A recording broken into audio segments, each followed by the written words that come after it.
Hola, ¿qué tal? ¿Cómo están? Estamos en un episodio más de su podcast La Nueva Prudencia y tenemos una gran invitada, Marisabel Acosta. ¿Cómo estás? Muy bien, muchas gracias por la invitación. ¿No? Gracias a ti porque nos tuvimos oportunidad. Ya en alguna ocasión coincidimos dando un curso, una plática ABC en materia fiscal, corporativa, administrativa, sí, ya hace algunos, creo que era en épocas pandémicas, yo creo, algo así. Sí, cuando estábamos incursionando, bueno, que empezó a tener como más dinamismo el tema de Zoom, de hacer todo por manera virtual. Sí, ahí fue como que empezamos con el tema. Y desde ese día hasta acá, ¿qué ha pasado contigo? Cuéntame, ¿qué es de ti, abogada? Bueno, pues ha sido unos años de muchos retos personales y profesionales. Una de las cosas que más ha marcado estos, digamos, desde la época de pandemia para acá, sí, los últimos 4 años, vamos a poner 4 o 5 años, primero que nada, profesionalmente, vivir la sistematización de la justicia. Porque sí, antes de la pandemia sí teníamos ahí el tema de que ya existía en ese entonces el juicio en línea. Y bueno, yo donde trabajaba anteriormente tenían como muy marcado esa forma de trabajar, así que ya estaba como muy familiarizada, exactamente.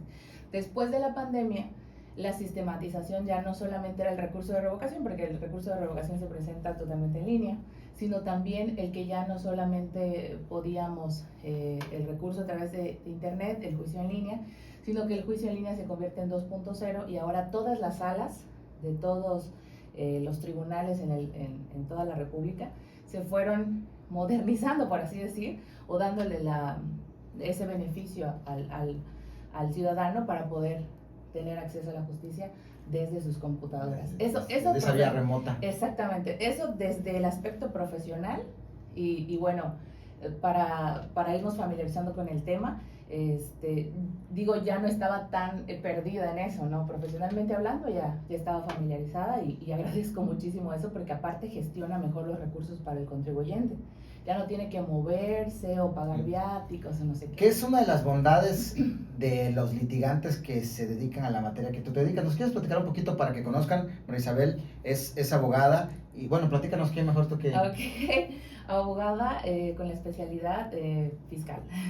Entonces, como estamos en ese sentido, creo que la pandemia, pese a las vidas que cobró, a todo aquello lamentable, creo que lo bueno que trajo dentro de todo lo malo fue justamente la sistematización de la justicia, el que el ciudadano pueda acercarse, como usted lo dice, de manera remota a un juicio de nulidad. Que yo he estado hablando mucho yo he estado igual en algunas pláticas, cursos, talleres, yo he estado platicando mucho sobre esto, ¿no? En estas eras modernas de las revoluciones industriales, pasar de la parte mecánica a la eléctrica, luego de la eléctrica a la informática y luego de la informática a la digitalización, y ya hoy se la comió y estamos en una última, en esta reciente que es con respecto a la inteligencia artificial. Exacto. Y en esta antes o en este inter mucho se sistematizó, como bien dice Isabel, y fue a través del e-learning, el e-commerce,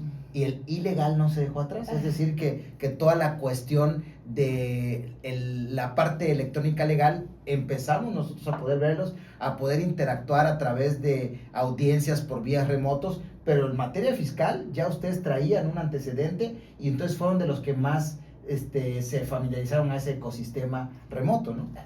Sí, por la parte, sí y no. Sí a las personas que ya manejábamos un sistema similar, ¿no? De que ya se podía cargar archivos. Como híbrido. Exacto, exactamente. Entonces, las personas que ya estábamos trabajando en ese sentido, digo, no fue como algo extraño, sino más bien, qué bueno.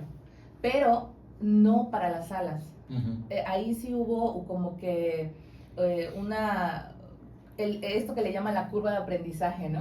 De que para ellos es que la sala de juicio, tengo que aclarar, la sala de juicio en línea, la inicial, la que tenían antes de que se abriera juicio en línea 2.0, era solamente en el área metropolitana, o sea, era una sola sala que manejaba eso. No para la sala regional peninsular. Exacto. Entonces, cuando llega que todas las salas se tenían que, digamos que adaptar a esta al nueva sistema, es donde empiezan los atrasos.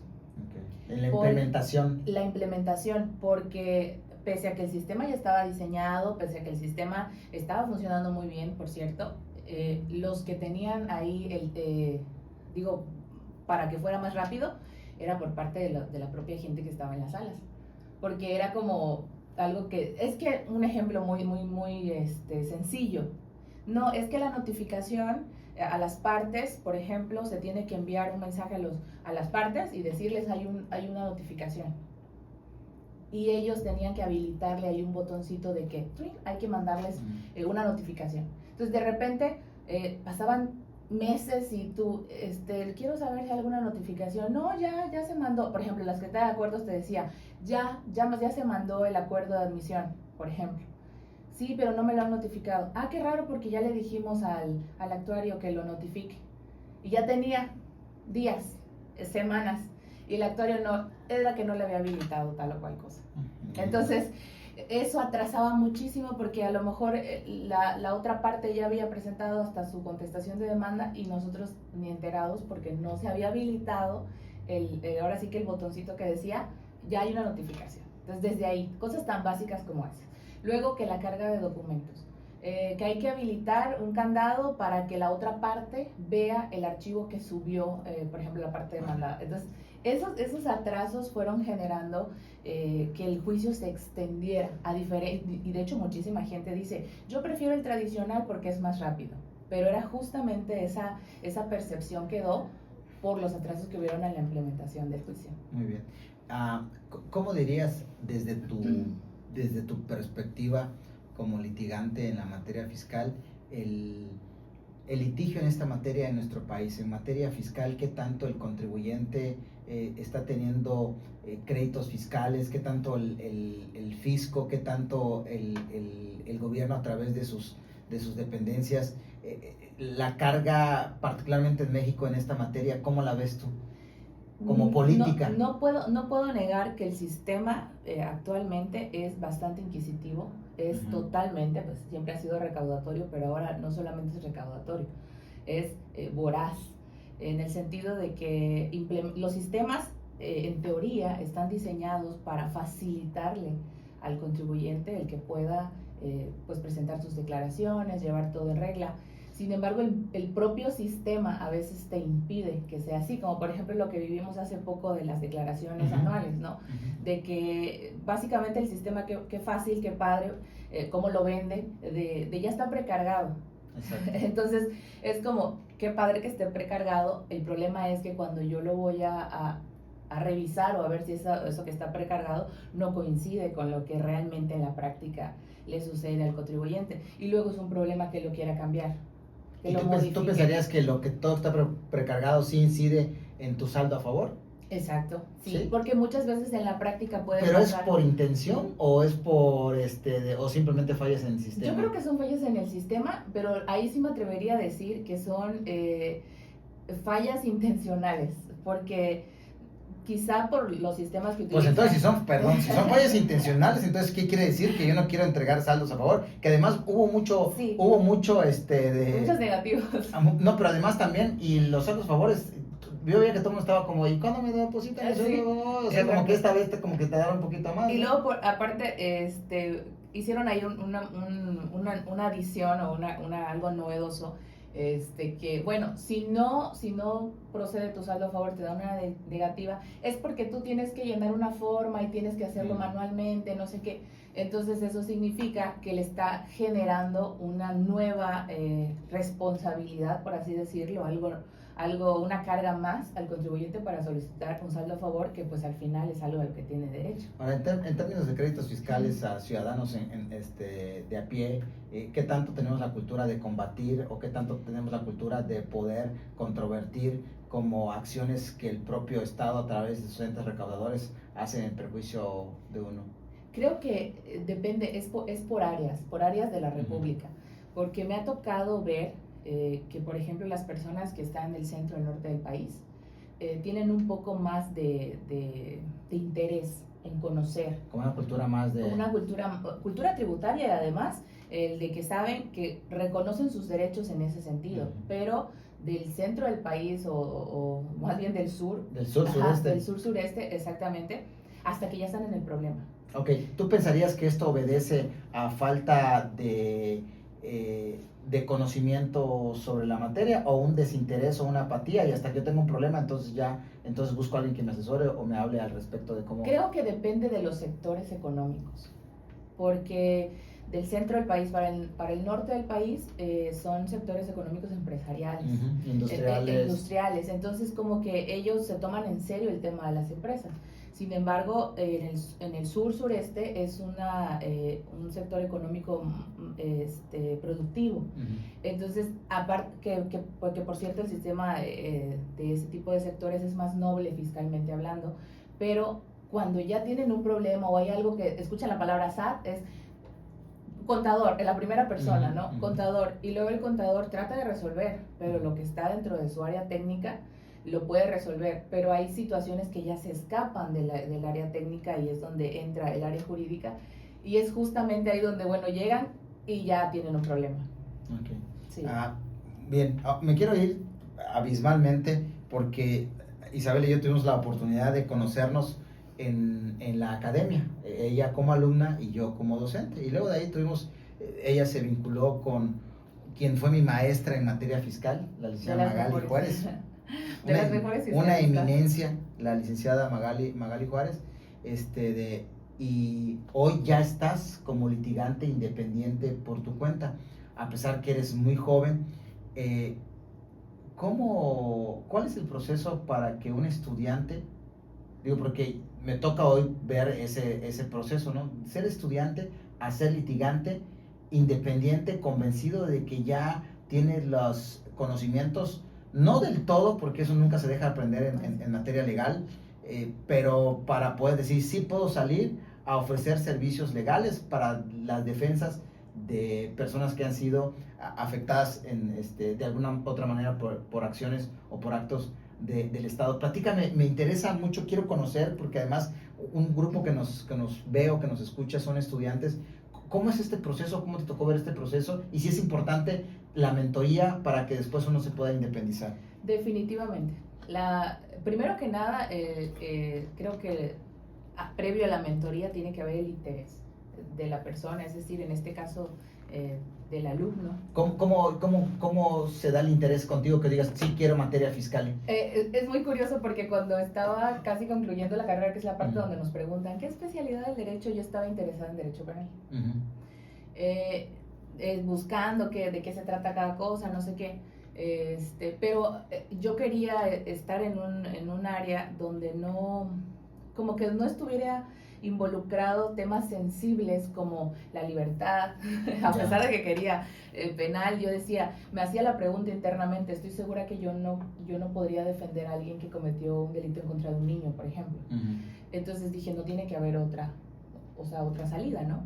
En la práctica me toca hacer estadía empresarial, me parece, y nos piden hacer algo relacionado con algún área del derecho, y ahí es donde hago el juicio de nulidad. En ese momento, lo confieso, no tenía la más remota idea de que era un juicio de nulidad. Sin embargo, bueno, ahí investigando y todo, hago todo lo que corresponde al juicio de nulidad. Y cuando me toca entrevistarme con la licenciada Magali Juárez Arellano, que es una de las fiscalistas, de hecho está reconocida como una de las mejores fiscalistas de México. Y de Latinoamérica. De las mejores. Lo único que yo tenía en mi cabeza era juicio de nulidad, derecho fiscal. Y me entrevisto con ella porque ella en ese entonces, por azares del destino de la vida, ella estaba solicitando una persona para estar con ella. Y yo ya tenía como que ubicado el lugar y dije, pues sí me gustaría trabajar ahí, o sea, se ve bien. Y dije, voy a asistir a la entrevista, me toca conocerla y de primer momento fue así como... Imponente. Wow, exactamente, dije, yo quiero trabajar aquí. No sé si alguien se ha familiarizado con ese momento en el que conoces a alguien y dices, yo quisiera, exactamente. Porque ella te impresiona con porque su es una mujer, exactamente, es una mujer muy impresionante y bueno, de manera física. Ya luego cuando uno la conoce de manera profesional, sí es complejo porque para estar a la altura de una mujer tan preparada como ella hay que prepararse. y ella no es de las personas que tiene tiempo de sentarse y enseñarte. O sea, tienes que buscar cómo absorber. Exactamente, entonces por eso decía que ahí tiene que haber el interés. Okay. Entonces, si yo quería poder solucionar algún problema con ella, tenía que yo estar preparada para eso. Entonces, creo que eso me dio mucha motivación, el tener que querer, o más bien el querer resolver algo que ella me pidiera, no sé, necesito tal o cual cosa, tenía que ir un paso adelante de lo que me pidiera. Entonces, la preparación, la disciplina, el interés y la mentoría son elementos importantísimos para que uno después pueda tomar la decisión y decir, quiero ser independiente. ¿Cómo dices, si ya estoy en este punto en el que sí puedo ser independiente y creo que aprendí no todo, pero lo suficiente para poder plantearme la posibilidad de ofrecer mis servicios? En ese sentido, no sé si funcione para todos, pero para mí fue así. En mi caso, tomé esa decisión desde la prioridad de mi familia. Yo estaba trabajando en esa oficina y yo sabía que no había más. O sea, yo no podía simplemente decir yo voy a ser la próxima, porque ella era la única. Entonces, la titular. Exactamente. No hay como un crecimiento más. Podría ser a lo mejor una socia, pero ya no había más. Sin embargo, para mí hasta en ese momento estaba bien. Estaba aprendiendo muchísimo, yo sentía, incluso ya desde que estaba con ella, yo ya escribía artículos, ya había llevado 2 asuntos por mi cuenta, entonces dije, pues lo siguiente aquí es yo tener que crear un camino para mí, pero esa decisión... Tu propia marca personal. Exactamente, hasta ahí yo no lo había, sí lo había pensado, pero no lo había decidido. Nace para mí la posibilidad de hacer esto, o más bien la oportunidad necesaria de que tuviera que hacerlo cuando nace mi bebé, y yo dije, no podría compartir este espacio porque yo estaba dedicada totalmente a mi trabajo, no podría compartirlo con una persona que me necesita más. Entonces ahí sí tuve, se puede decir, ponderación de... Exactamente, entonces dije, pues es mi trabajo el que tengo, o crearme uno para poder estar con mi hija. Okay. Entonces dije, pues mejor estar con mi hija y pues la verdad es que ha sido una de las decisiones que me ha costado tomar, pero de las mejores decisiones que he tomado. ¿Cuánto tiempo ya llevas como independiente titular de tu firma? Más de 3 años. Okay. ¿Y cómo ha sido estos 3? ¿Cómo ha sido estos 3 años? Le decía hace un momento, fue de retos personales y profesionales. Profesionales por el tema de que cuando salí pensé que iba a tener que hacer todo de cero, totalmente todo de cero, y sin embargo me topé con sorpresas muy agradables. La primera, que fue la que me motivó, yo decidí que ese año que había nacido mi bebé, iba a tomarme ese año, ¿no? Iba a dedicarme solo a ello, a maternar, y nada que ver con mi trabajo, y dije, bueno, el siguiente año ahí veremos, ¿no? Empezamos. Exactamente. Sin embargo, esto que yo tomo la decisión es en enero del 2023, de que voy a tomarme todo ese año, y cuando me sorprende la revista Defensa Fiscal, que es una de las revistas con mayor presencia en toda la República, y me reconoce como una de las fiscalistas más importantes de México. Y yo dije, wow, me sentí muy halagada. En esa revista yo ya había tenido el privilegio de participar como articulista, le decía, desde que estaba en el despacho con la licenciada Magali. Tuve esa fortuna de poder compartir artículos en esa revista, así que cuando me llega que salió en la lista, fue algo para mí padrísimo de entrada, porque no me lo esperaba. Era algo que definitivamente no me esperaba, considerando que era un año que no iba a tener nada que ver con el derecho fiscal, y dije, bueno, pues bienvenido sea, ¿no? Wow. Y entonces en ese momento me sentí con la obligación de tener que seguir compartiendo, aunque yo había decidido que ya no. Entonces empecé a escribir artículos para enviárselos a la revista, y luego unos meses después hay otra revista que es como que de la misma línea de defensa fiscal, pero es más empresarial, que se llama Red de Negocios, y me incluyen en la lista de las mujeres líderes en los negocios. pero ahí ya desde la perspectiva de mujer empresaria que crea una firma, no sé qué. Entonces dije, creo que no me puedo detener, aunque yo dije que me iba a detener. Sí, porque aprovechar ese... Exactamente, no podía perderme esa oportunidad, ¿no? Y aparte, pues era como, había adquirido sin querer un compromiso con las revistas que habían depositado su confianza en mí para ponerme en esos lugares. Entonces dije, bueno, voy a tener que seguir escribiendo. Y en ese mismo sentido, de repente aparece una persona que pues necesitaba una defensa, que era de Comisión Federal de Electricidad por un tema de devolución, y se crea otro, y cabe mencionar que ese asunto, el que me llega en ese tiempo, viene recomendado de uno que yo llevé mientras estaba en el despacho. Entonces era así, es que me hablaron de usted y me dijeron que usted le ganó una devolución, y yo dije, bueno, el año que decidí que iba a estar más tranquila fue el año que estuve más movida porque estuve escribiendo. Luego me invitaron otras personas que ya me conocían para hacer cursos, talleres, y dije, bueno, esto es una señal, significa que no puedo detener. No puedo hacer esa pausa, No puedo hacer esa pausa.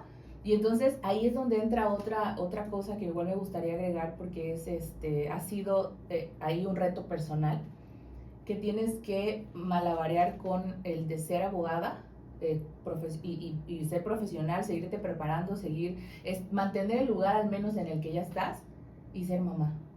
Entonces creo que de eso se trató ese año cuando mi bebé nació, de tener que poder equilibrar ambos roles. ¿Hoy tu hija cuántos años tiene? ¿3?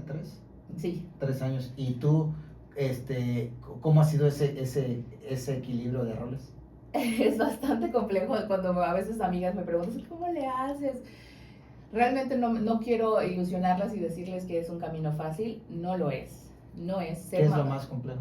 Yo creo que ser profesionista es complejo, pero ser mamá es todavía más, porque implica en el profesionalismo o el ser abogada, y consiste en prepararte, en leer, estudiar, pero el ser mamá no solamente es prepararte, documentarte respecto a la maternidad, sino que también ahí involucra cosas más complejas como es la emoción.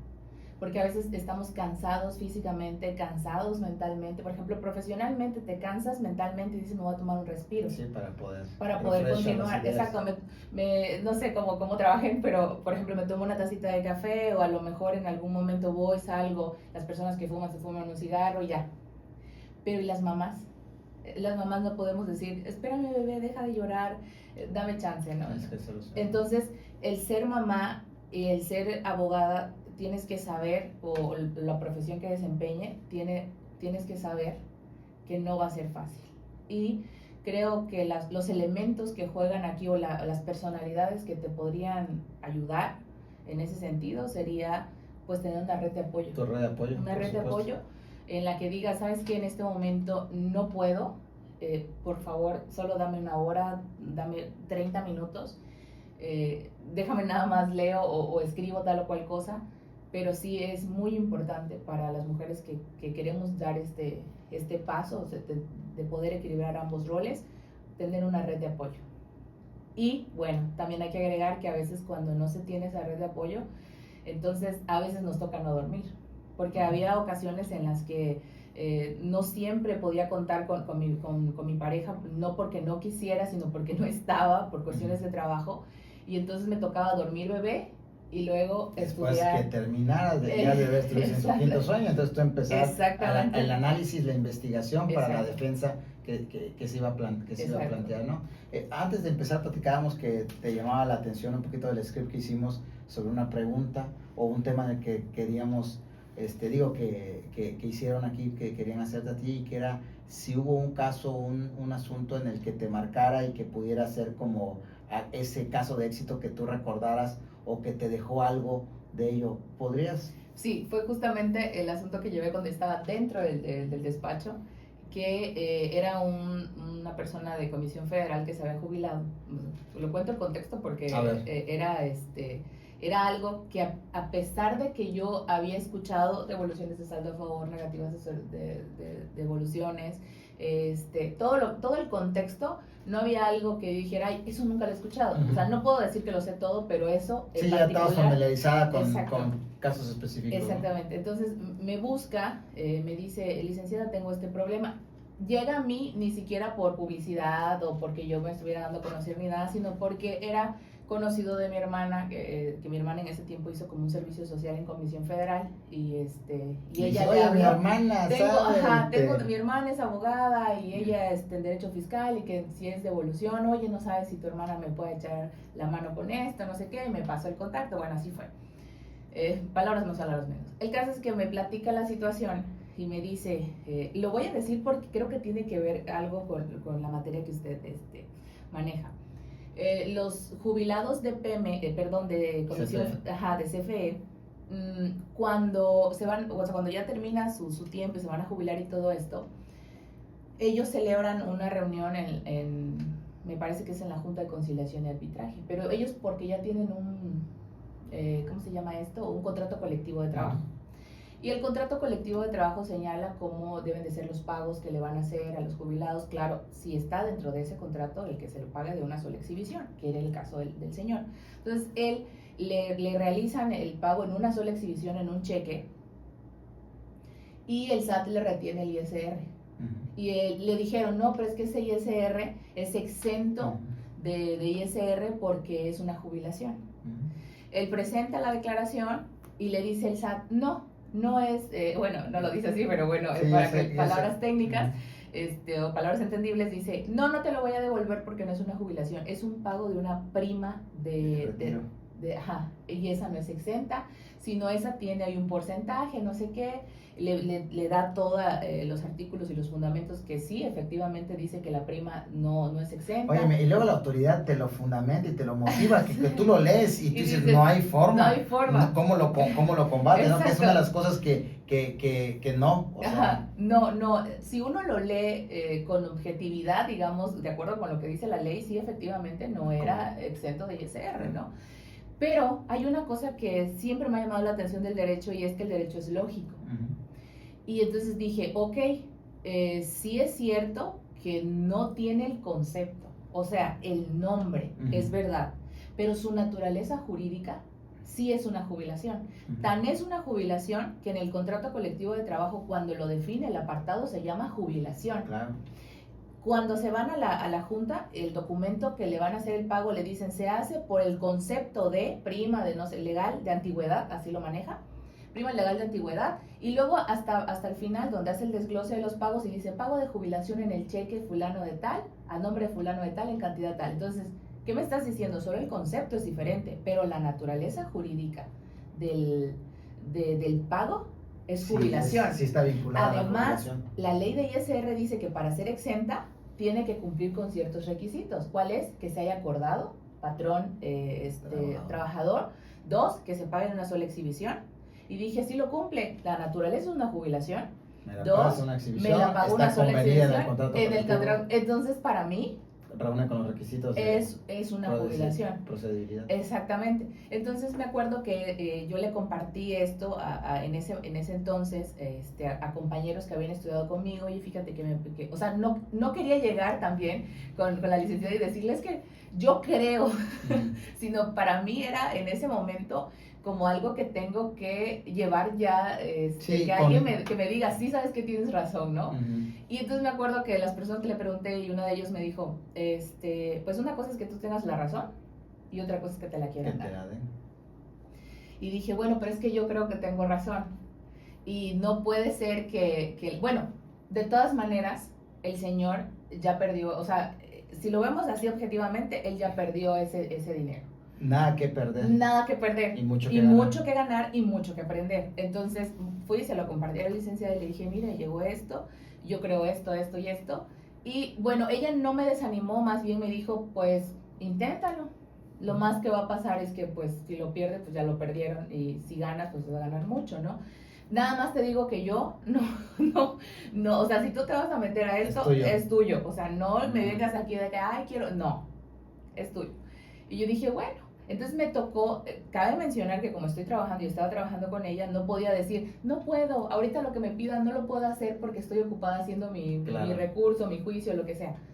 Así que tenía ahí que barajeártela. barajearme el tiempo. Así que para mí, por ejemplo, tiempos de comida no eran tiempos de comida, sino era tiempo de avanzarle a lo que yo estaba haciendo. Al final, creo que de las cosas más satisfactorias que tuve fue recibir la sentencia de devolución.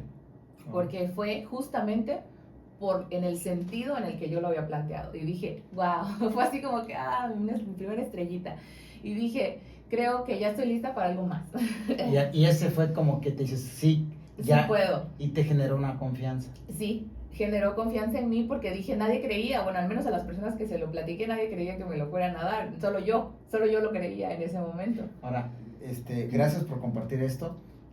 Creo que uno necesita esos, para muchos pequeños éxitos, para nosotros son los éxitos grandes que te dan la confianza para dar esos pasos. ¿Qué es lo más complejo, lo más difícil de tener una firma legal independiente? Que ya no compartes esa responsabilidad de los gastos operativos, técnicos, casos y demás. ¿Qué es lo más complejo desde tu perspectiva, desde tu experiencia? Primero que nada, el que convenzas al cliente, el de que hablamos hace un momento, el de que el cliente deposite la confianza en ti y que diga, sí, yo creo que ella puede ayudarme, punto número 1. Y 2, el de si hay una persona que te está apoyando, por ejemplo, si tienes a alguien ahí que bueno, le pides alguna cosa, que digamos que es como un subordinado, ¿no? Una persona que le tienes que pagar, porque cuando eres tú solo y los gastos o sea, todo lo absorbes tú, no hay ningún problema si un cliente, por ejemplo, no te paga, tarda en pagarte, no pasa nada, porque dices, bueno, como sea, me aguanto.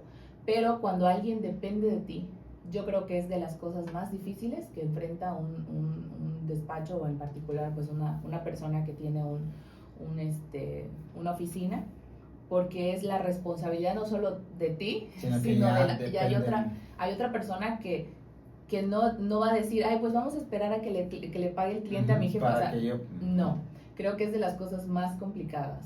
El saber que hay gastos operativos, dentro de ellos los salarios que tienes que absorber. Exacto. Y la otra, el saber captar al cliente, pero una vez captado al cliente, que él sienta que lo que te está encomendando está en buenas manos y entonces devolver esa confianza, ¿no? Al principio me costó un poco, cuando las personas me hablaban, me contactaban para preguntar, tengo una duda, no sé qué, me costó mucho el dejar de ser un poco técnica. A veces yo les quería explicar cómo era desde el principio. Que eso le pasa mucho a los fiscalistas. Me ha tocado con los fiscalistas que se van a la parte técnica y yo estoy diciéndole cuando he ido con una estrategia compartida y veo que el fiscalista empieza porque la miscelánea, y yo estoy diciendo que le cambien porque no nos está entendiendo nada, baja tu nivel y ponte a nivel de él. Exacto. Es muy de fiscalista. Es muy complejo porque a veces hay cosas que uno le quiere decir, es que no va a salir muy rápido, por ejemplo, por esto y por lo otro, ¿no?